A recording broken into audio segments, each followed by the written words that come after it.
Happy New Year, everyone. Welcome to a special edition of Seattle Real Estate Update. If you own real estate in the greater Seattle area or interested in investing in the market here, you got to watch this video because we'll be talking about what to expect for the real estate prices in 2023 and more importantly, what you can do to best prepare yourself to win in this market. Before we start, remember, I'm not your financial advisor even though my bio is a real estate broker, real estate investor for 20 years, state licensed real estate instructor, and the owner of a property management and sales company. Now with that out of the way, please pay attention to the information in this video because I'm always right about 50% of the time. Okay, enough dad jokes. Let's delve right into it. For the housing prices in the greater Seattle area, the prices will continue to decline. Despite the fact that the housing price in King County has already gone down by 18% since May of last year, net housing cost actually has not gotten any cheaper for most buyers if you factor in the higher financing costs. For property owners, don't hit the panic button just yet. Well, unless you own commercial real estate, then I'm really sorry to say this year is going to be really rough. During COVID, despite the higher vacancy rate, the price of commercial real estate hasn't really come down because there's so much money that's been floating around in the investment market. Now the music has stopped and investors are demanding higher returns. So the value of commercial real estate will be significantly impacted this year.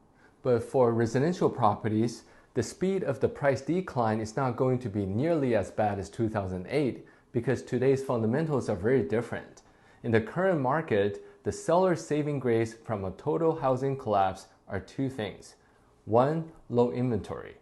Two, strong employment, at least so far. Currently, many sellers decided to hold on to their properties because, well, they don't have to sell. For one, many of the sellers over the past few years have been able to lock into a low long-term interest rate as well as enjoy excellent equity growth. So, as long as they're able to make sufficient income to afford their mortgage payments, there's really no reason to fire sell their properties and give up all the equities they have accumulated. In fact, as you can see here, after a steep increase in the housing inventory for the most part of 2023, inventory actually went down in the wintertime as sellers held their properties off the market. Next, let's talk about the rental prices. As reported in my last video, for the rental market in the greater Seattle area, we're entering the hyper supply cycle. We can expect to see more rental concessions from landlords and lower rental prices.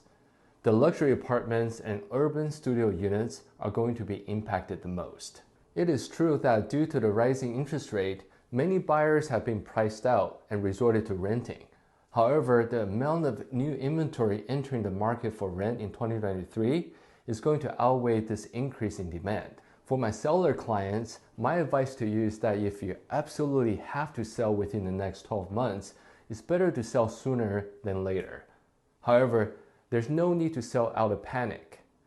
If possible, plan to hold on to the properties for 3 to 5 years because remember, time in the market beats timing in the market every single time. For my buyer clients, my advice to you is to shop diligently for the best interest rate possible. One strategy worth considering is to choose an on product and plan to refinance as the interest rate is expected to come down. However, I would not recommend anything shorter than a 7-year fix because I think anything less than that is too risky. Finally, be patient for the right deal and negotiate aggressively when you find it. If you're looking to buy a newer property, find a builder with larger inventory to sell as they're more motivated to make a deal. Most importantly, be conscientious about your spending. Remember, cash is king in a downward market.